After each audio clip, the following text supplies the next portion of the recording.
చాలా దురదృష్టం, అన్యాయం, అక్రమం, అప్రజాస్వామికం. ఒక జెడ్+ సెక్యూరిటీ ఇచ్చిన తర్వాత ఏమంటే రాత్రిపూట టక్కన అర్ధరాత్రి గడ సెక్యూరిటీ తీసేస్తారా? Without reason, without intimation. ఇదే గవర్నర్ గారి దగ్గరికి వెళ్ళి అడిగితే గవర్నర్ గారు ఆశ్చర్యపోయారు. నోటీస్ ఇవ్వలేదా అన్నాడు. ఎందుకంటే గవర్నర్ గారు ఈజ్ జస్టిస్, చట్టం తెలిసినటువంటి వ్యక్తి, న్యాయం తెలిసినటువంటి వ్యక్తి. ఆయన మా ముందు ఏం కామెంట్ చేయలేదు, కానీ ఏమంటే నోటీస్ ఇవ్వలేదా ముందు అని అడిగాడు. అంటే అర్థం ఏంటి? వితౌట్ నోటీస్ జెడ్+ సెక్యూరిటీని మీరు విత్డ్రా చేసుకున్నారు. నాకు ఆవేదనతో అడుగుతా ఉన్నా, నేను బాధతో అడుగుతా ఉన్నా. వైఎస్ఆర్ కాంగ్రెస్ పార్టీ శ్రేణులు భయపడుతున్నాయి. మీరు సెక్యూరిటీ కల్పించడంలో విఫలమైతే పర్వాలేదు, అసలు ప్రయత్నమే చేయట్లే మీరు. అంటే సెక్యూరిటీ ఇవ్వకోకుండా జగన్మోహన్ రెడ్డి గారిని గాలికి వదిలేస్తే ఏమన్నా జరిగితే సంతోషపడదామని ఆలోచిస్తున్నారా అనేటువంటి అనుమానం కలుగుతుంది మాకు. ఇది ధర్మమేనా? న్యాయమేనా? ఏమంటుంది, ఇక్కడ ఒక మాట ఉందండి, భలే విచిత్రంగా ఉంది. ఈ హత్య అంట కుటుంబ నేపథ్యంలో జరిగిందంట. రాప్తాడులో జరిగినటువంటి హత్య. ఆమె 11,000 మంది ఇచ్చావు సరే. అవంటది ఈ క్రిమినల్ సైకాలజీ ఉన్న వ్యక్తి పొలిటీషియన్ అయితే నాకే చాలా చిరాకు ఉందంట. ఆమె నాకే చాలా చిరాకు ఉంది. పైన దిగొచ్చింది ఆమెకే చిరాకు ఉందంట పాపం. ఎందుకంటే చాలా సీనియర్ కదా, ఆమెకే చిరాకుగా ఉంది. ఇలాంటి కామెంట్లన్నీ చేసేటటువంటి పరిస్థితిలో ఇవాళ హోంమంత్రి గారు ఉన్నారు. చాలా దురదృష్టకరమైనటువంటి పరిణామాలను కూడా మనవి చేస్తున్నాను. ఈరోజు పోలీస్ వ్యవస్థ ఇప్పటికీ నేను మనవి చేస్తున్నాను. ఇవాళ కేవలం 11 మాసాలైంది ఈ ప్రభుత్వం వచ్చి.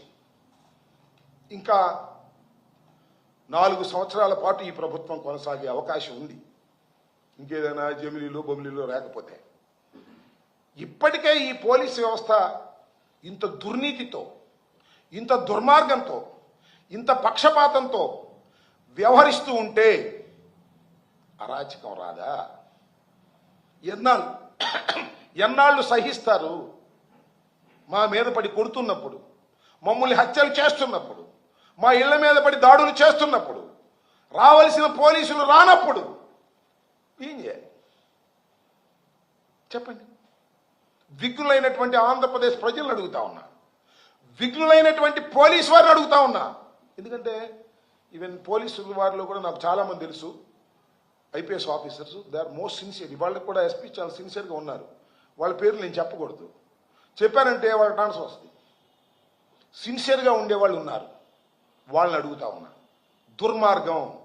ప్రభుత్వాలు వస్తాయి పోతాయి, కానీ ఐపీఎస్ ఐఏఎస్ ఆఫీసర్స్ జీవితాంతం పనిచేయాలి ఏదో ఒక పోస్టులో. ఐపీఎస్ ఆఫీసర్స్ స్ట్రిక్ట్గా లేకపోతే, పోలీస్ వ్యవస్థ స్ట్రిక్ట్గా లేకపోతే అరాచకం వస్తుంది, ప్రమాదం వస్తుంది.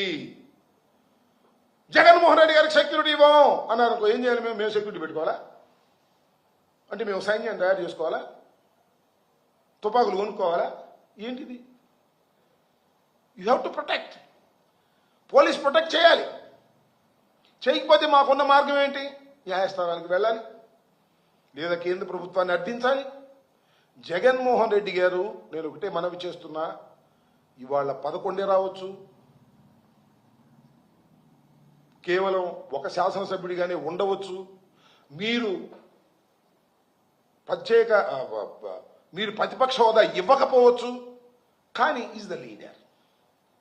అత్యంత ప్రజాదరణ కలిగినటువంటి లీడర్, సింగిల్గా పోటీ చేసే లీడర్. ఏదో 5-6 కట్టగట్టుకుని వచ్చి పోటీ చేసినటువంటి లీడర్ కాదు. 40% of vote bank, out of 100%లో 40% ఓట్ బ్యాంక్ ఉన్నటువంటి నాయకుడు. నెంబర్లు తీసి పక్కన పెట్టండి. అలాంటి నాయకుడికి, మాజీ ముఖ్యమంత్రికి మీరు సెక్యూరిటీ కల్పించడంలో విఫలమైతే సర్దుకోవచ్చు, మరొకసారి సక్సెస్ కావచ్చు, కానీ ఉద్దేశపూర్వకంగా కుట్రపూరితంగా మీరు వ్యవహరిస్తున్నారనేటువంటి అనుమానాలు పెరుగుతా ఉన్నాయి, ఆందోళన చెందుతా ఉన్నాము. ఇది సరైనటువంటి విధానం కాదు. సరి చేసుకోండి, ప్రభుత్వాన్ని సరి చేసుకోమని ఈ సందర్భంగా కోరుతున్నాను, హెచ్చరిస్తున్నాను. అరాచకానికి మార్గాలు వేయకండి, అన్యాయాలకు మార్గాలు వేయకండి. ఇది దుర్మార్గమైనటువంటి పద్ధతుల్లో నడుస్తున్నటువంటి ప్రజాస్వామ్యంలో ఇది కరెక్ట్ కాదు. జగన్మోహన్ రెడ్డి గారు అది అన్నారు ఇది అన్నారని ఎవరో వాళ్ళు వీళ్ళు మాట్లాడినా వీ డోంట్ కేర్ దట్. మేము ఆందోళనలో ఉన్నాం. సమాజం చిందరవందర కావడానికి పునాదులు వేస్తున్నారు. ఒకటైతే మళ్ళా నేను రిపీట్ చేస్తున్నాను, ఎవరైతే చట్ట ప్రకారం వ్యవహరించరో, ఎవరైతే తెలుగుదేశానికి కొమ్ము కాస్తారో, ఎవరైతే చట్ట వ్యతిరేకంగా కాకి డ్రెస్లో ఉండి ప్రవర్తిస్తారో, ఎవరైతే బియాండ్ డ్యూటీస్ చేస్తారో వాళ్లకు శిక్షించక తప్పదు. న్యాయస్థానాల ముందు, చట్టం ముందు బట్టలు ఊడదీయటం ఖాయం. అంటే ఐ మీన్ డ్రెస్ విప్పి బయట నుంచోబెట్టడం ఖాయం అనేది గుర్తుపెట్టుకోండి. I'm repeating that is our policy. మేమేం భయపడాల్సిన పని లేదు. ధర్మం కోసం పోరాడుతున్నటువంటి వ్యక్తి జగన్మోహన్ రెడ్డి గారు. ఇవాళ రాప్తాడు జరిగింది చిన్న విషయం చెప్పండి, నాకు అర్థంగా. ఆఫ్టర్ ఆల్ ఒక ఎంపీపీ ఎన్నిక, ఒక ప్రాణానికి తీసుకుందే, అది కూడా మా ఎన్నిక. మేము 9 సీట్లు గెలుచుకున్నటువంటిది 10లో రిపీట్ అయింది ఎన్నిక. దానిలో ఒక నిండు ప్రాణాన్ని లింగమైన చంపేశారే. ఇది చిన్న విషయమా? వదిలేద్దామా? గాలికి చచ్చిపోయి వదిలేద్దామా? దీన్ని ఎక్స్పోజ్ చేయాల్సిన పరిస్థితి లేదా? చట్టం కాపాడవలసిన బాధ్యత లేదా? దీన్ని గుర్తుపెట్టుకోండి. ఇష్టం వచ్చినట్టుగా మాట్లాడి ఏదో సమర్థించుకోవాలని మీరు ప్రయత్నం చేస్తే ఇలాంటి సంఘటనలు, ఇవాళ ఏదో అధికారంలో ఉన్నారు కాబట్టి సమర్థించినా కూడా మీకు పత్రికలు ఉన్నాయి కాబట్టి ఏదో రాస్తారు, కానీ ప్రజల హృదయాలలో మాత్రం చాలా దుర్మార్గమైన ప్రభుత్వంగా రిజిస్టర్ అవుతా ఉన్నది. జాగ్రత్త పెట్టుకోండి, ఒళ్ళు జాగ్రత్త పెట్టుకొని పరిపాలన చేయండి చంద్రబాబు నాయుడు గారు, కూటమి ప్రభుత్వం అని కూడా ఈ సందర్భంగా హెచ్చరిస్తూ ఉన్నాను. జగన్మోహన్ రెడ్డి గారికి రక్షణ కల్పించడంలో మీరు విఫలమవుతున్నారా, కుట్ర చేస్తున్నారా తేల్చి చెప్పండి. మార్గాలు చూసుకుంటాను తప్ప ఇలాంటి దుర్మార్గమైన కార్యక్రమాలు చేయకండి. అవి అంటది హోంమంత్రి గారు నాకు ఆశ్చర్యం వేసింది. ఏదో ఎయిర్ క్రాక్ ఇచ్చింది, దానికే హెలికాప్టర్ వదిలి వెళ్ళిపోవాలా?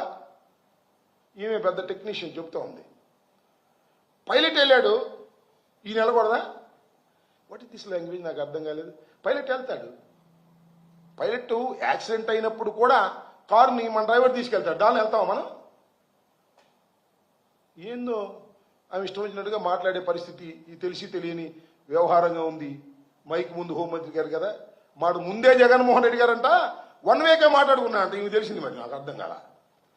మాకేంటి పని నాకు అర్థంగా 1 వేలో వచ్చి బై రోడ్డు వెళ్తామని చెప్పుకుంటాం. మాకు రాష్ట్రం ఏంటి, దానిలో మాకు ఉపయోగం ఏంటి నాకు అర్థంగా. జగన్మోహన్ రెడ్డి గారికి హెలికాప్టర్లో వచ్చారు, మళ్ళీ హెలికాప్టర్ వెళ్ళాలనుకున్నాం, మళ్ళీ ఇదంతా ఒత్తిడిలో విండ్షేడ్ పగిలిపోయిందని వాళ్ళు చెప్పారు. మళ్ళీ మేము మిమ్మల్ని వీఐపీని తీసుకువెళ్ళలేమండి, మేము వెళ్ళిపోతామని చెప్పారు. ఓకే, నా కార్ ట్రబుల్లో ఉందండి, డ్రైవర్ అని కార్ ట్రబుల్లో ఉంది సార్, మీరు దిగండి సార్, ఇప్పుడు మరి నేను తీసుకెళ్తానంటే ఏమంటాం మనం? మన రక్షణ కోసం చేస్తారు. దానికి ఒక్కల భాష చెప్తుంది. అదంట 14 నిమిషాల్లో టేకాఫ్ అయిందంట, మళ్ళీ సేఫ్గా ల్యాండ్ అయిందంట. దీనిలో ప్రభుత్వ వైఫల్యం అని చెప్పి చెప్పడం కోసం మేము చెప్తున్నామంట. 250 మందిని చుట్టూరా పెట్టిందంట, దేనికి? పోలీసుల్ని. కానీ హెలిప్యాడ్ మాత్రం మొత్తం జనమయం అయిపోయింది. పోలీసులు ఏం చేయాలి? 250 మంది ఏం చేస్తారో నాకు అర్థం కాల. మీరు కుట్రా అని మాకు సందేహం. కావాలని మీరు కుట్ర చేస్తున్నారు. చంద్రబాబు నాయుడు గారి మాట, లోకేష్ మాట విని జగన్మోహన్ రెడ్డి గారి సెక్యూరిటీ మీద మీరు కుట్ర చేస్తున్నారు. హిట్ టీవీ యాప్, ఇందులో short news, live news, entertainment shows, movies, digital magazines తో పాటు మీ జిల్లా వార్తలను కూడా ఫ్రీగా చూడొచ్చు. ఇంకెందుకు ఆలస్యం?